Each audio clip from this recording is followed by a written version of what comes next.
Hey guys, welcome to my YouTube channel English Info में आपका बेहतरीन और ख़तरनाक स्वागत है।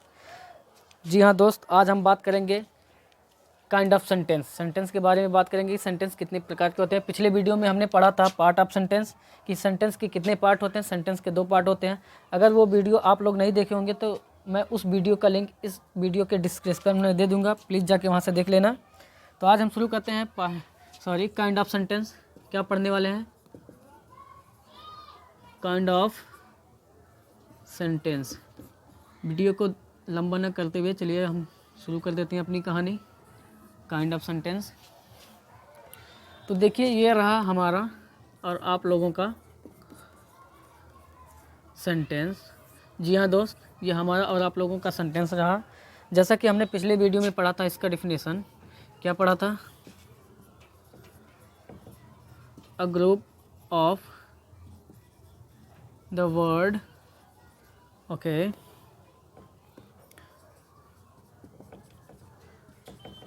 with the complete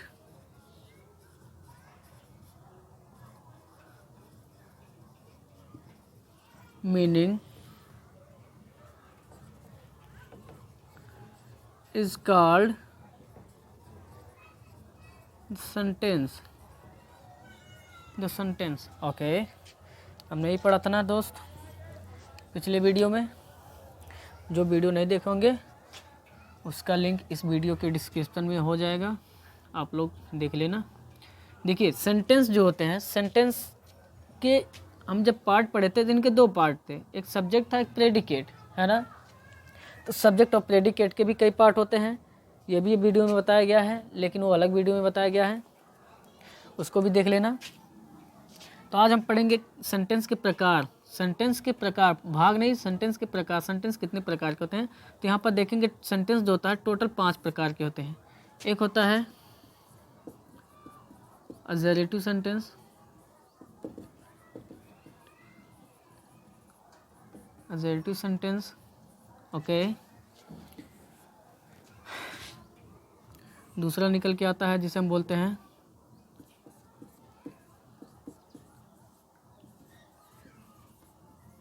interrogative sentence, okay दोस्त, ये ओ है। तीसरा आपका निकल के आता है जिसका नाम है इम्परेटिव सेंटेंस,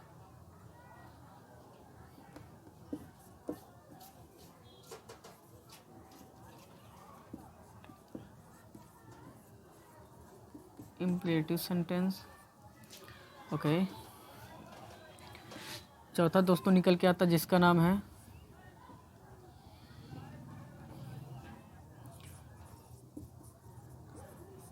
ऑप्टेटिव सेंटेंस। जी हाँ दोस्त, पांचवा निकल के आता जिसका नाम है EXCLAMATORY, एक्सक्लामेटरी सेंटेंस। जी हाँ दोस्त, एक्सक्लामेटरी सेंटेंस। ये टोटल सेंटेंस के 5 प्रकार हो गए। Assertive sentence, interrogative sentence, imperative sentence, optative sentence, exclamatory sentence. तो देखिए, हम इन सभी के बारे में जान लेते हैं कौन क्या है। असर्टिव सेंटेंस होता है सिंपल सेंटेंस, जिसे हम कथनात्मक वाक्य बोलते हैं। सिंपल सेंटेंस भी इसे बोलते हैं, ओके। इंट्रोगेटिव सेंटेंस जो होता है दोस्त, इसे हम बोलते हैं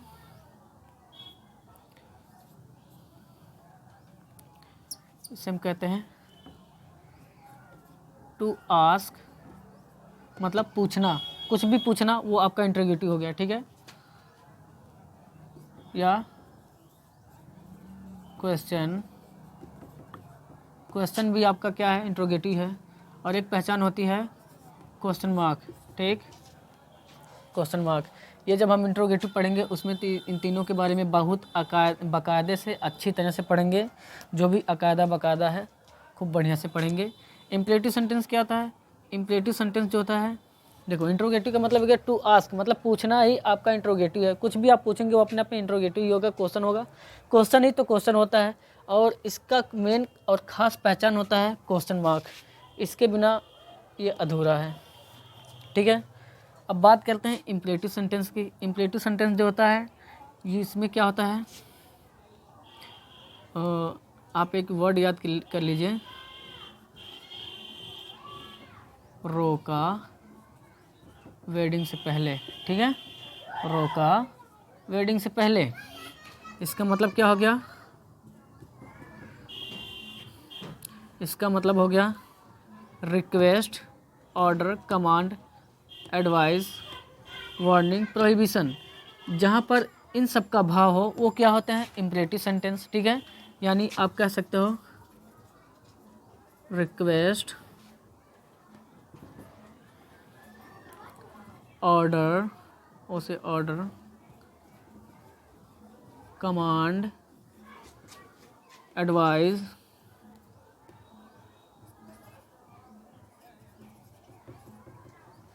और क्या, वार्निंग, यहाँ लिख देता हूँ, warning, prohibition.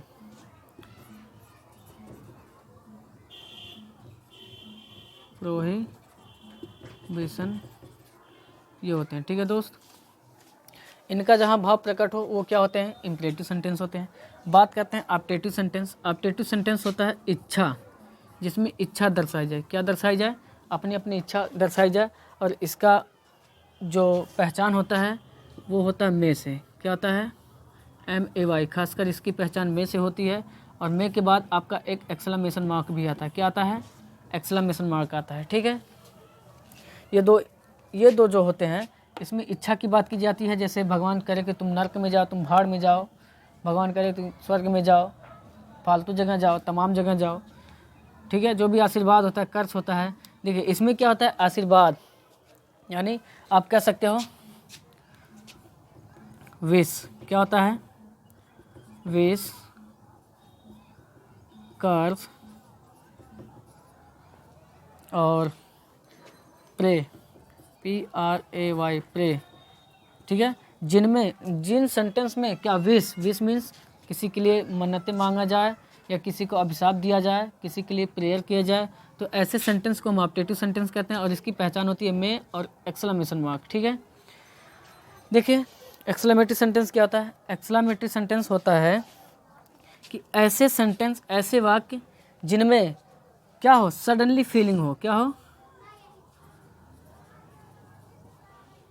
Suddenly feeling, suddenly feeling हो।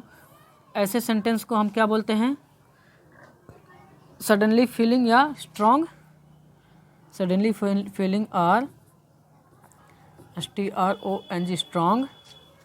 क्या, अरे emotion, strong emotion, TION, strong emotions. ठीक है, सडनली फीलिंग या स्ट्रॉन्ग इमोशन, जहाँ पर अचानक से फील होने वाले चीज़ें हों और स्ट्रॉन्ग इमोशन हो। ऐसे छोटे मोटे इमोशन नहीं, स्ट्रॉन्ग इमोशन हो, अपने अपने स्ट्रॉन्ग, काफ़ी ज़्यादा इमोशन हो। ऐसे सेंटेंस को हम बोलते हैं एक्सक्लेमेटरी सेंटेंस। और इनकी पहचान होती है, ज़्यादातर पहचान होती है व्हाट या हाउ, HOW, हाउ। ये होने के साथ साथ इनके साथ क्या होता है, एक्सक्लेमेशन मार्क। ये भी खास पहचान है। अगर ये नहीं रहता तो इनके साथ एक और शब्द जुड़ा होता है जिसका नाम है इंटरजेक्शन। क्या, इनका एक और नाम जुड़ा होता है जिसका नाम है इंटरजेक्शन, INTER, इंटरजंक्शन।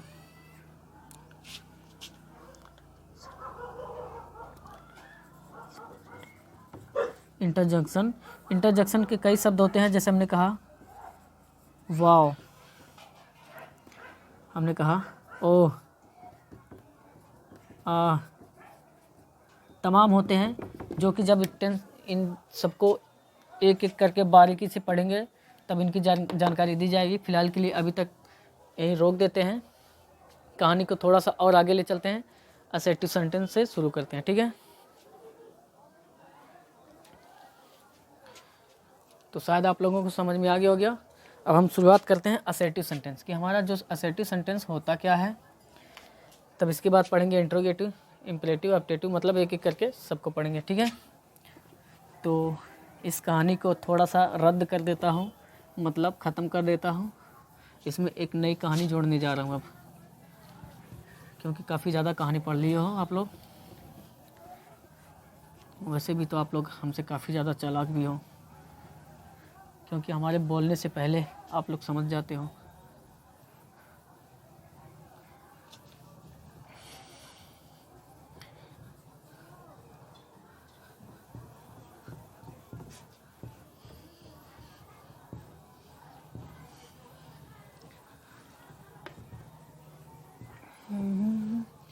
कभी तो मिलोगी कहीं पे,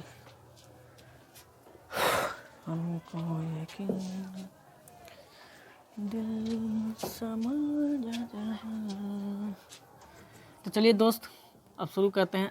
असर्टिव सेंटेंस यानी असर्टिव सेंटेंस भी कहा जाता है इसे।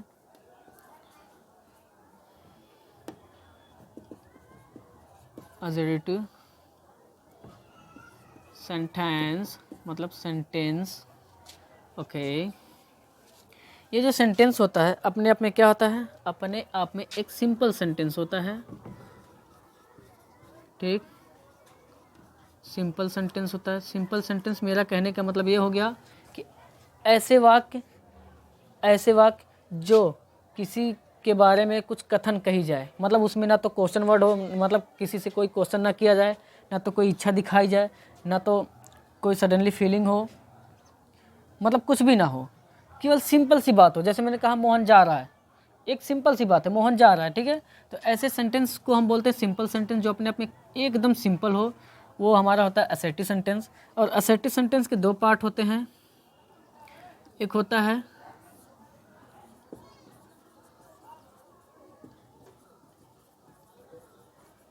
अफर्मेटिव होता है। क्या होता है दोस्त?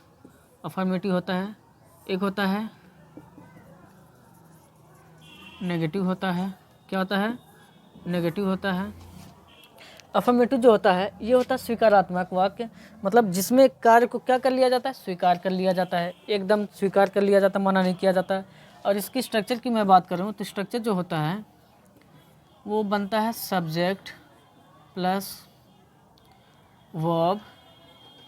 देखिए जब वर्ब को हम बांटेंगे, एक आएगा आपका हेल्पिंग वर्ब, एक आएगा आपका मेन वर्ब, ठीक है। हेल्पिंग वर्ब, मेन वर्ब, इसके बाद आपका ऑब्जेक्ट। कुछ इस तरह से इनके स्ट्रक्चर बनते हैं। और नेगेटिव की मैं बात करूँ तो नेगेटिव क्या होता है, अपने आप में ये इनके कई नेगेटिव वर्ड होते हैं। जैसे मैंने कहा नो, नॉट, नेवर, सेल्डम। देखिए सेल्डम भी होता है, कई ऐसे होते हैं जो नेगेटिव वर्ड होते हैं, शायद ही आप लोग नहीं सुने होंगे कि सेल्डम भी होता है, नेवर भी होता है, ठीक है।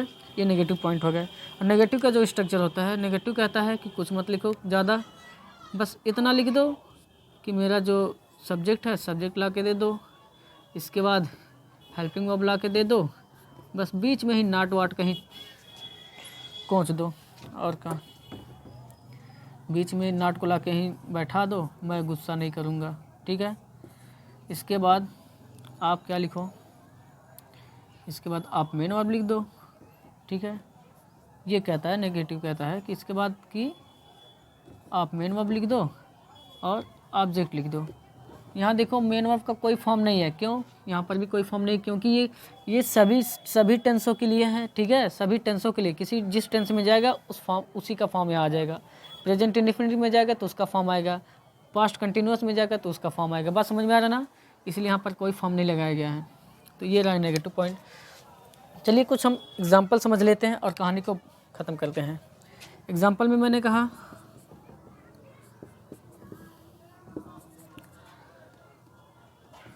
Ram is coming from Delhi. Ram क्या कर रहा है? राम कह रहा है कि दिल्ली से आ रहा है। अपने काम को स्वीकार कर लिया ना, मना नहीं किया कि मैं नहीं आ रहा हूँ। राम दिल्ली से आ रहा है, बहुत सिंपल सा सेंटेंस है ना। तो इसका मतलब ये हो गया कि ये हमारा क्या हो गया, ये आपका हो गया अफर्मेटिव। क्या हो गया?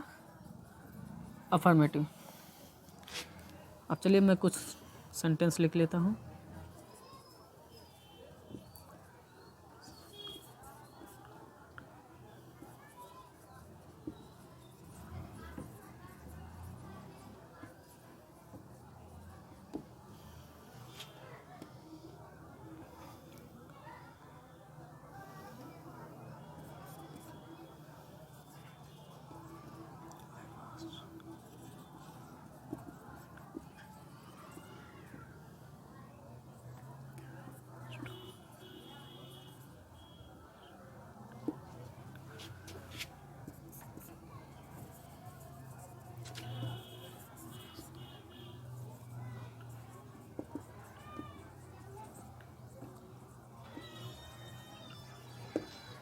चलिए देखते हैं। कह रहा है Ram is coming from Delhi. Ram Delhi से आ रहा है। सिंपल सी बात है, कोई इसमें ना तो कोई क्वेश्चन कर रहा है, ना तो कोई इसमें कोई सडनली फीलिंग आ रही है, ना तो ये कोई स्ट्रॉन्ग इमोशन है, ठीक है, और ना ही ये कोई आज्ञा दे रहा है ना, ना कोई रिक्वेस्ट है, ना कोई आज्ञा दे रहा है, कुछ भी नहीं है। मतलब सिंपल सा सेंटेंस है, और ये असर्टिव सेंटेंस होने के साथ साथ ये अफर्मेटिव है, अफर्मेटिव का पार्ट है। क्यों? क्योंकि ये सिंपल सा सेंटेंस अपने काम को स्वीकार कर लिया कि मैं दिल्ली से आ रहा हूँ, ठीक है। नीचे वाले सेंटेंस में आएंगे। नीचे कह रहा है कि Ram is not coming from Delhi. अब इसमें क्या है, राम अपने काम को मना कर दिया है। यहाँ पर आप देखेंगे नॉट, ठीक है, तो जो नॉट है ये अपने काम को क्या कर रहा है, मना कर रहा है। तो इसका मतलब ये हो गया नेगेटिव, ये नहीं आ रहा है दिल्ली से, है ना, नेगेटिव हो गया। I was writing a story, मैं एक कहानी लिख रहा था, ठीक है। सिंपल सी बात है, ना तो कोई क्वेश्चन क्या कर रहा है, ना ही कोई फीलिंग है, सडनली फीलिंग, ना ही कोई स्ट्रॉन्ग इमोशन है, ना कोई आज्ञा दे रहा, कुछ भी नहीं है, ना कोई इच्छा है। बस क्या है कि सिंपल सा सेंटेंस है, वो भी अपने काम को स्वीकार कर लिया कि हाँ मैं एक कहानी लिख रहा था। तो इसका मतलब ये हो गया अफर्मेटिव, ठीक है। नीचे कह रहा कि I was not writing a story. यहाँ पर क्या कर रहा है कि मैं एक कहानी नहीं लिख रहा था। मतलब यहाँ पर देखेंगे नॉट से क्या पता चला कि वो अपने काम को मना कर दिया है। इसका मतलब ये हो गया नेगेटिव। बात समझ में आ रहा है ना, मना कर दिया कैसे, कि मैं एक पत्र नहीं लिख रहा था, है ना, नकार दिया अपने काम से। तो चलिए शायद आप लोगों को समझ में आ गया होगा कि असर्टिव सेंटेंस क्या होता है। असर्टिव सेंटेंस के दो पार्ट होते हैं, एक अफर्मेटिव होता है, जो अफर्मेटिव का स्ट्रक्चर होता है, देख सकते हो स्ट्रक्चर के हिसाब से राम सब्जेक्ट हो गया, आपका इज हेल्पिंग वर्ब हो गया, कमिंग मेन वर्ब हो गया, है ना, इसके बाद फ्रॉम दिल्ली आपका ऑब्जेक्ट हो गया, ठीक है। नेगेटिव के भी देख सकते हो, मिला सकते हो, Ram subject helping verb is not main verb object, ठीक है। शायद ये कहानी आप लोगों को बहुत बढ़िया से समझ में आई होगी, ज़बरदस्त समझ में आई होगी, कोई दिक्कत नहीं होगी। तो आज की कहानी हम यहीं तक रोक देते हैं। अगर आपको ये वीडियो अच्छा लगे तो प्लीज़ लाइक कर दीजिएगा, कमेंट कर दीजिएगा, और शेयर करके लाल वाले बटन को दबा दीजिएगा। प्लीज़ सब्सक्राइब ज़रूर कर दीजिएगा मेरे चैनल को, क्योंकि इससे भी अच्छा से अच्छा कंसेप्ट और कंटेंट आपको मिलती रहे, ठीक है। तो अब कहानी ख़त्म, पैसा हजम। Bye bye, take care.